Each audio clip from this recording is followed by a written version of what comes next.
हरी ओम श्री स्वामी समर्थ. भक्त होणं म्हटलं तर सोपं आहे, म्हटलं तर कठीण आहे.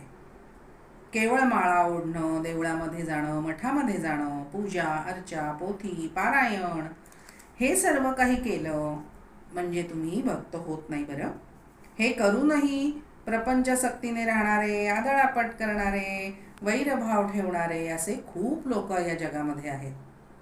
श्वासागणिक नाम सहजतेनं चालायला पाहिजे. प्रपंचाविषयी अंतरामध्ये उदासीनता यायला पाहिजे, वीट यायला पाहिजे, तर तुम्ही भक्ताय बरं. अहो, या प्रपंचाचा वीट आल्याविना तो विटेवरचा कसा भेटायचा हो, सांगा बरं.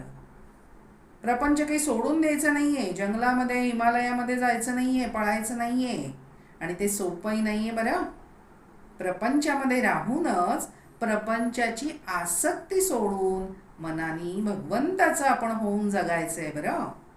मोदंती पितरो नृत्यंती देवतः असा विश्वास साक्षात देवर्षी नारदांनी प्रकट केलेला आहे. त्यामुळे भक्त व्हावं, अखंड नामामध्ये राहावं, आणि मग परमेश्वरी कृपा आपल्याला अनुभवायला येईलच येईल.